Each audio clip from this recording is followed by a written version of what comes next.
life is tough. Try waking up in a freezing, damp, one-room hut with mud walls, a straw roof, and your livestock sleeping beside you. That was a normal morning in medieval Europe.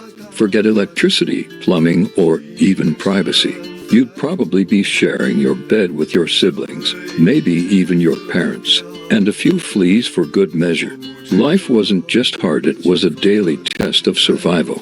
Most people weren't knights or royalty. They were peasants, farmers, or laborers who worked sunup to sundown just to scrape by.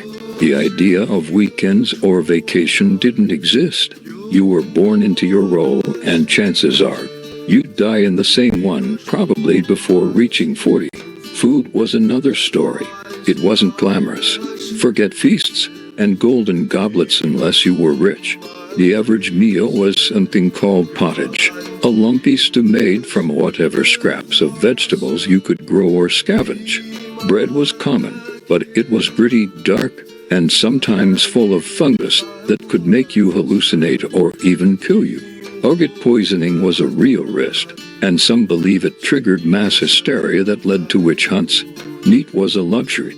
Most of the time, if people got any, it was salted beyond recognition or already starting to rot. And don't even think about fresh water. Wells were contaminated, rivers doubled as sewers, and clean drinking water was a rare treasure. So everyone drank ale, even kids. Not because they wanted to, but because it was the safest option. It was weak in alcohol but strong enough to kill some germs, and safer than risking cholera or dysentery. Sanitation was a nightmare. Most homes had no bathrooms. You used a chamber pot or squatted wherever was convenient. In cities, waste was often tossed into the street or the nearest river. Entire towns reeked of human waste, spoiled food, animal carcasses, and body odor. People bathed maybe once or twice a year. They thought washing too much was dangerous. It opened your pores to disease, they said. So lice, fleas, and skin infections were part of daily life. The stench was so overpowering that people carried scented herbs around just to cover the smell. Clothes were rarely washed, and undergarments were made of rough linen that caused chafing and rashes. You didn't own a closet full of outfits. Maybe one or two sets of clothing total, and you wore them until they fell apart. And then there was medicine, or what passed for it. Doctors believed in balancing the four humors: blood, phlegm, yellow bile, and black bile. Got a fever? That meant too much blood. Time to drain some. Bleeding, leeches, and horrific herbal concoctions were common treatments. No one sterilized tools. Infections were everywhere. If you were lucky enough to survive childhood, every illness after that came with the risk of death. Even a small cut could turn fatal. The infant mortality rate was brutal, and people rarely lived past their 30s. Most women died in childbirth, and children often died before they were even named. Mercury and arsenic were considered medicine. Doctors might drill holes in your skull to release demons. And the hospital. That was usually a monastery with beds crammed side by side, no hygiene standards, and a priest reading your last rites more often than any physician healing you. Justice wasn't just harsh, it was terrifying. If you were accused of a crime, especially as a peasant, there was little hope. You could be tortured until you confessed, even if you were innocent. Trials by ordeal were common. You might have to hold a red-hot iron bar or be dunked underwater to prove your innocence. If you sank, you were innocent. Congratulations, you're also dead.